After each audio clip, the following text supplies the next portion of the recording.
Selima, everyone. Happy new moon. I know we wished you a happy new moon just the other day, but technically, the first crescent is just now visible in the night sky. It might have been some number of hours ago, maybe farther east than here, but tonight's the first night that we're seeing it. In Mesopotamian terms, that makes it the first day of the month. So if you didn't get your new moon last time, you can get it today. So congratulations. All right. Let me see here. I'm going to go ahead and share my screen. Share the screen. Yes, here we go. All right. Let's see. Today, okay, so just so you know, I am exhausted. I had my heaviest deadlifting set today, and I was already tired. I've been pushing myself pretty hard putting this chakra course together, the chakra and astrology course together. We had the first week recorded this past Saturday. It was fantastic. It went better than I could have ever hoped for. So hopefully this second class here on Saturday goes well, but I still have a lot of writing to do. So I'm pushing myself pretty hard. So you'll have to forgive me if my brain is a teeny bit fried. Okay, let's see what we have over here.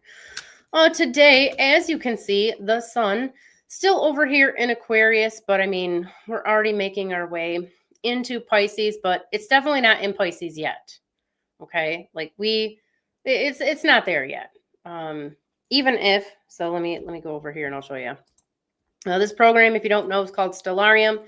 You can download it for free at stellarium.org, and you can see all of the wonderful things that I am showing you right now. Where is my Babylonian mulapin? Here we go. Mul means star, or technically planet, which are the wandering stars. Apin means plow. So the first constellation in the mulapin was the plow star, and that's why it's called mulapin.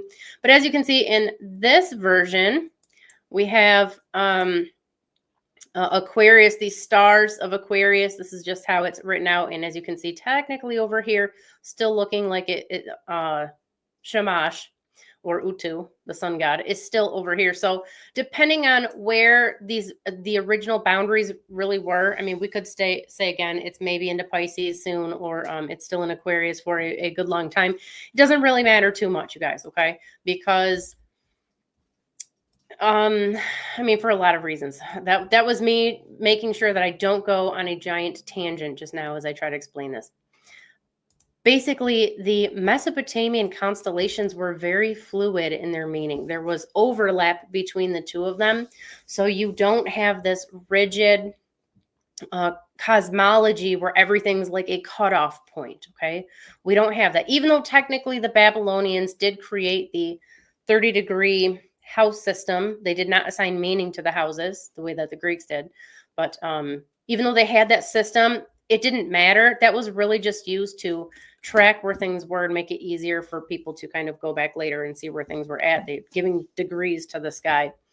But for the most part, we blend, all right, here in Mesopotamian astrology, which is what we're doing. And as you can see, again, sun still over here in Aquarius. Same thing for Saturn. We could kind of go either way. It's right there in the midpoint, and it's going to be here for a little while. We've talked about this, but basically this is a societal planet, and things are moving forward societally. We're shifting out of more technology. Now, the technology is going to stick with us. We're not abandoning this, but human culture is going to change, as we're going to see here over the next 5 to 10, maybe even 15-ish years, depending. People are going to try connecting more. Their reliance on technology is going to change. They'll still have it, but not at the exclusion of their humanity. So a lot of that is going to start coming back. People become more concerned. The more Saturn moves into Pisces, people are going to become more concerned with the world, humanity, the global situation, and hopefully that's all going to work out for the best. I suspect it is. Now, I am naturally kind of optimistic, but the chart backs me up, so I think that we're in there. Now, I don't know about you guys. My dreams have been out of control the last couple of weeks, and I do think that some of this has to do with Mercury in Pisces. It's going to be here for a little while. Let me pull my dates back up here. Today I do have the time. This is local time in, I think we have it on the East Coast in the United States. So you don't, if you're in the East Coast, you don't have to do any time conversion. But basically this started, oh, Mercury, gotta center you, buddy. There you go. All right. So this starts, well, we're probably already getting it late into February 24th-ish. It's going to swing back around here and then start going retrograde. And that's going to happen right up until, it's going to be in Pisces this whole time. Retrograde ends around mid-month in April. And we're still going to get all of this wonderful Piscean energy right into, well, kind of mid-May. Now, this is going to make the weird dreams, psychic dreams, premonitions, but just general weirdness, very visual. It's going to increase that for most people. Now, if you don't dream or you don't normally have weird dreams, you may not notice this as much. If you don't dream, that's a physical situation, and there's not a lot we can do about that. While the sun is conjunct Mercury, and while Mercury is very distant in that retrograde, it might not be quite as intense. The sun's going to come in and kind of dampen that a little bit. But otherwise, it's definitely in there, so just don't be surprised. Now, if you can lucid dream, that's great. If you can prepare yourself before you go to sleep through some sort of prayer or meditation or some sort of ritual so that you're setting yourself up to get more psychic dreams in while you're sleeping, that's even better. If you don't keep a dream journal, that's good too. I don't like to spend too much time on my dreams because they are ridiculously weird. And I would be sketched out all day if I put time into trying to process my dreams. Like Carl Jung would have a field day with what's going on in my brain while I'm sleeping. But I do at least spend maybe like 5 to 10 minutes when I wake up just trying to process it and see if I can get any messages out of it. That's usually good too. But while Mercury's going through here, and if you have Mercury in Pisces, you're probably dealing with this all of the time. But for the rest of us, we're getting a little bit of it too. All right, so going back to, where are we today? Today is March 3rd. Yes, that's the one. Okay. Venus still here in Pisces. I have spoken about this at length. I'm not going to go into too much detail, but this is a very soft, feminine placement of Venus. She's much more maternal here, much more loving, wants to give blessings and bounty and do many good things, okay? Sometimes Venus, depending on where she's at, she was the goddess of love, beauty, fertility, sexuality, but also war and victory. So depending on where she's at, she can be very aggressive, very wrathful, and you don't want to get on her bad side, okay? So this placement here is very, very soft for her. So she's much more maternal, and I really think that this is a phenomenal time for us to maybe achieve some, hopefully, lasting peace in the world at large. But as you can see, this is kind of going on for some time. Let's see, back to March, and again, it is the 3rd. Moon here just now entering Aries. Now, you guys, this little guy here, this was not originally a sheep. His name was Luhunga, and it translates, it's Sumerian, it translates as the hired man.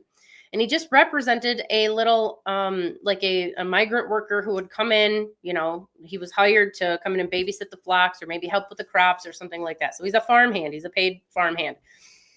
Not super big, not super awesome in the grand scheme of all of the constellations. It's likely a very late addition to the zodiac. As a matter of fact, what's most likely happening is this was probably the back half of the Bull of Heaven. Now, in later Babylonian times, Aries was called this shepherd. This hired man was also associated with Dumuzid, and he was a vegetation god.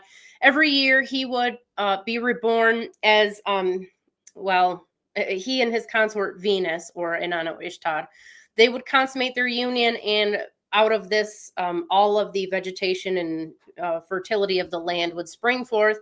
And then he was sacrificed technically in the summertime, because that was their season of death. And then he would go into the underworld and all the vegetation would die. And, it was kind of the cycle. Hi, Nikki. Yes, I love Venus and Pisces too. I'm definitely digging it. Yeah, so anyways, this is at the very least, it is a, if you know anything about Demuzid, he is a paternal figure, but he's also very soft and protective. Think of, this is a good image over here. This of Capella. This was the crook. It was, we have overlapping meaning with Demuzid actually. But we have this young guy. He's holding these baby animals. He's got a bow over here, and he's basically protecting them. He's a shepherd. He's taking care of them. That's what we're looking at over here. This is not what's like the normal associations with Aries. Generally, just being a jerk, I think, is one of them. Being like really aggressive. I don't know. There's some silly stuff associated with Aries now that only comes in because of the Greek element modality system was superimposed onto the original constellations. But this is actually very soft creativity in here. And of course, it's overlapping with this fish of Pisces, which was a Nunatum, and she was a watery goddess, just like Nanshe. And, you know, these are just aspects of Venus, basically. But also Tiamat, the primordial mother goddess in Babylon. So like this is maybe a little bit more aggressive. But if you read the first half of the Enuma Elish, she's actually a loving, protective mother. She doesn't turn into the aggressive warrior goddess until after they kill her consort, and then they kind of needed a plot change. You know, they had to go to the second act, and they needed a villain, so they kind of turn her into one, and it's a little silly. But before that, she's definitely, you know, loving mother. So a lot of creativity in here. It's a lot softer, I would say, than most people realize. But it is raw creativity, and it can be a little savage. So while the moon's in here, this is all a really nice way to say that, while the moon's in here, you may get a lot of ideas. You may want to do more things, may get some of that extra energy going for you, creativity and whatnot. But do you end up doing anything with it? It's hard to say. If you're not already focused and this energy overtakes you, it may be hard to actually make something come to fruition with it. But by all means, give it a shot. Try it. You know, you got the rest of today for the most part, and probably even a little ways into tomorrow too. What happened to my moon? Come back, moon. There you go. So into tomorrow, right? That's the 4th. Yes. All right. Making it numbered, you guys, numbers. Into the 4th, we have our conjunction with the Pleiades. This is kind of like a moon conjunction with Mars. This does make for some heightened emotions, we'll say, but it's not necessarily bad. It can be good emotions, could be heightened pleasure. There's a lot of different options. But while the moon is in Taurus, this was a very creative and much more cognitive constellation than anybody in modern astrology gives it credit for. So definitely a good time for reading, writing, doing academic work, going down the rabbit hole, learning some things. What day's on my class? I think, oh, we're missing it. Well, it's probably just as well. I have a ton of writing to do this week to get this class finished. So that's going to be fun. As we go into the 6th, and I think I'm going to be back on the 6th, so I'm not going to go too much farther than this, but we start to pull in this energy from all 4 of these constellations as we make our way through the void portion of the sky. This is going to pull out some reluctant leadership here out of Orion, a little bit of that protective paternal energy, similar to what we have over in Aries, but with a little less of the that raw creative energy. Still creative, still got a lot of creativity coming from the Heides, but it's a little bit more intellectual than most people are probably used to. And then over here, as we start to get closer to Gemini, I know, you guys, I understand that Gemini is associated with the air element, okay? I promise you, if you give me 100 people and show me their natal charts that have something in Gemini, not a single solitary one of these people is going to have, like, it's not going to relate to air traits, which are what? Superficiality, socialization, you know, being flighty, because they do, what is it? It's air and mutable, I think is what they call it. It doesn't have anything to do with that, okay? Now, I'm not saying that these people aren't intellectual, especially the farther this side of Gemini you get. We definitely get some of that creative energy and the intellect. But this is all sensitivity. This is very strong empathic energy, a lot of emotion. And when the moon goes into Gemini, it heightens everyone's empathic ability. And it's going to be the most intense right here on the 8th. because of this conjunction, again, with Mars. Mars is very much the ego, the subjective mind, the basically just all that squishy part inside of you that doesn't want to get injured, that part. So those aspects tend to be heightened while we have this connection here, but it's not a bad thing. This can be great for intimacy, making new friends, connections, and like having deep conversations with people. And then afterwards, like you've made this greater connection, which is really nice. Okay. So I think those were, obviously Mars is still over here. Yes. Oh, Jupiter was so bright tonight, you guys, like ridiculously bright. He's definitely, as he's pulling out of the retrograde, I think that's probably making things more intense over here. Okay, do I want to close? I'll leave it open just in case here. Let me stop this share, and I'm going to jump over to this one. Yes, over to Janice. That's what we're doing. Present. Share the screen.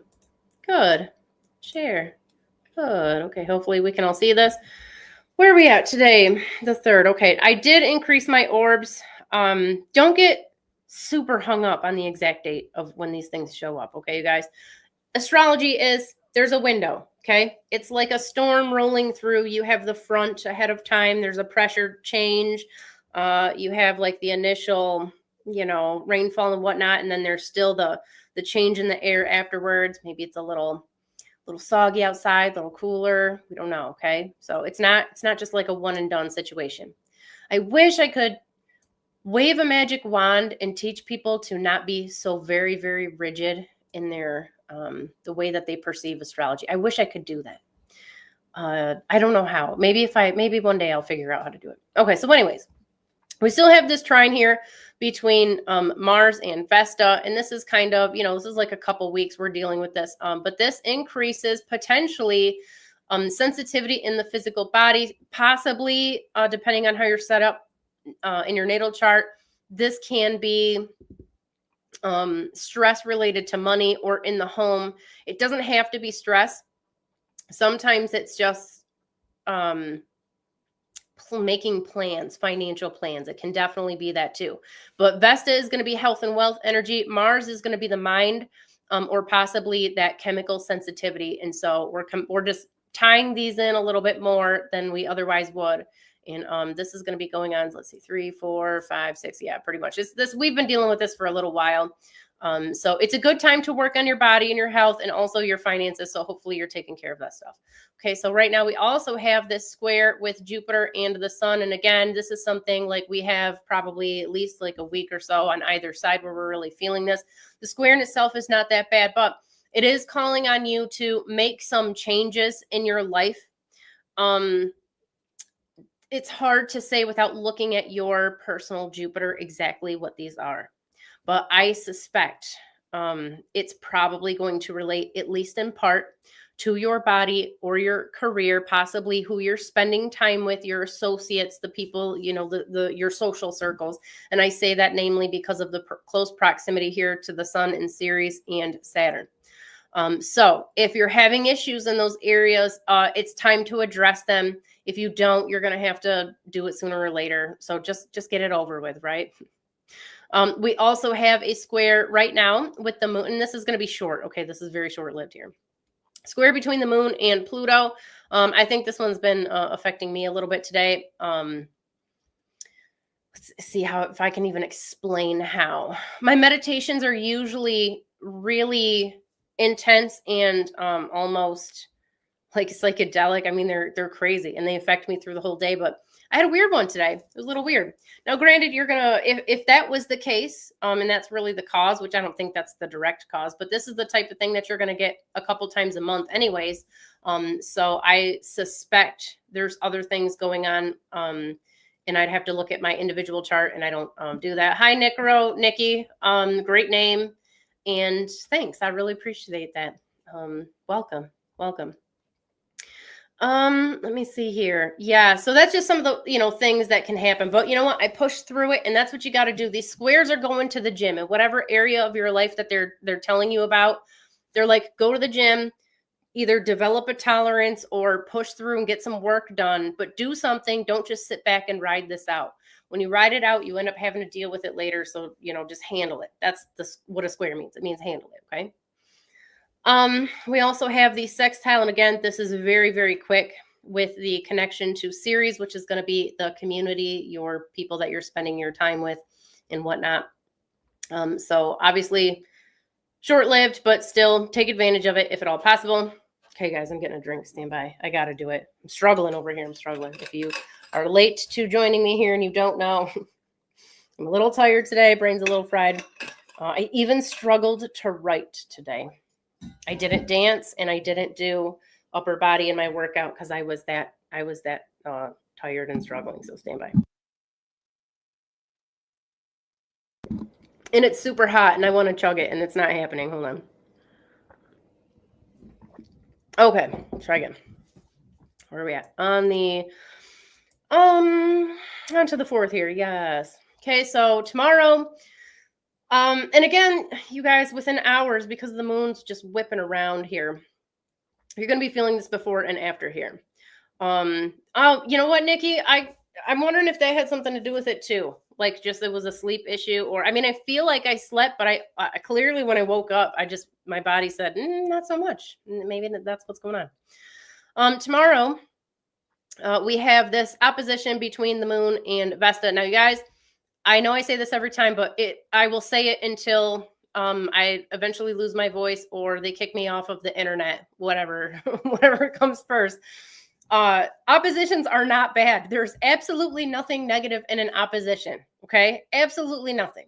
There's nothing being blocked. It's nothing even close to that.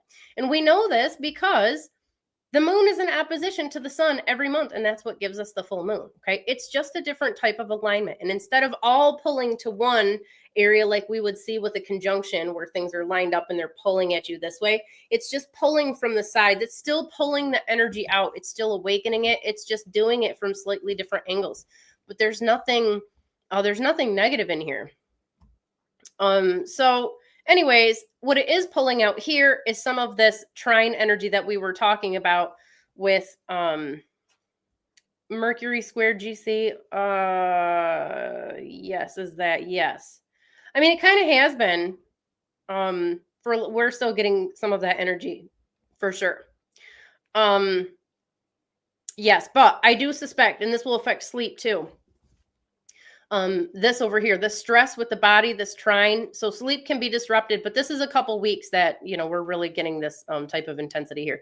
But tomorrow it's more intense. So what I will tell you is pay attention tomorrow, because however this may be affecting you, however subtle this Mars trine with Vesta, tomorrow is going to be the thing that really pulls it to the forefront. So whatever it was, you're going to know what it was tomorrow. It's just going to exacerbate. It's like taking a magnifying glass and just kind of blowing it up. It should be a little more positive though, with the moon's influence. So yeah. So anyways, tomorrow's a good day just for fun, statistical purposes to kind of keep an eye on that and see what happens. We do have the sextile between Pluto and Mercury that really kicks in tomorrow, but that's probably like we're already feeling it, it's still already in there. And this can make again, we're going to see this in our dreams, we're going to see it in our intuition. We may find that we're able to trust our intuition a little bit better. And if again you do any type of creative work, you're going to get more of those downloads. Okay, that psychic information, that input from the next level. We have a trine again with the moon and Pluto, and this happens to coincide with this connection to Mercury. So super crazy dreams to be expected on the 5th. You guys take advantage of this too. Like, again, I don't know if you lucid dream or you plan, you set that intention before you go to sleep, but try to get something out of it. You might as well. You're going to have whacked out dreams probably anyways. Try to meditate during this time. Again, journal, do some creative work at all possible, and take advantage of the energy. It's here for you. Okay. That's the whole point of this. Ever since the Mesopotamian period, like this is what it was here for. So, okay. We also have, let me see here. We have this pretty grand trine we still have going on with Mars, Vesta, and the sun. And this is probably for, a few day period anyways. Again, this is going to intensify these things on the one hand, but it is possible that the sun is going to dampen some of the, or pull some of this out. It is possible. Now, I don't think that's the most likely scenario, to be honest with you. I don't normally like to find something bad in the chart that's going to happen, because I don't want to, create a self-fulfilling prophecy. But this does happen to coincide with the square with the moon at the same time. So it's happening right on the quarter moon, which means quarter moons those are your sign from the universe to get your shit together. Okay. You had a week of the new moon. If you still haven't gotten on your thing that you're supposed to be doing, the moon's giving you hey, you got one more week to the full moon. You better make this happen. Same thing in the waning moon period. You got 1 week. And if you don't figure it out, that square is going to pop in and be okay, seriously, you've had now 3 weeks. What's going on? Get your life together. Okay. That's what the moon is doing here. So if this has been a negative experience for you, this trine with Mars and Vesta, this could definitely, kick in the butt a little bit. So, good luck, I guess. What do we want here? What are we looking for? Are we looking for an I told you show? I don't know. I don't know what you need. I don't know what you need to hear to finally take advantage of this stuff and make something happen with it. But again, if you do have it together, you're listening, you're in tune with your mind and body and spirit, and you're making good decisions in life, this is only going to be good stuff. Okay. It's not really possible for it to bring you nastiness unless you have nasty stuff that's festering beneath the surface because you're deceiving yourself or other people, or there's reasons for it, right? Like self-sabotage. But if you handle your business personally and professionally, when the time comes, then you're gonna get the good side of this. It's really, there's a lot of leeway in here for some free will and whatnot.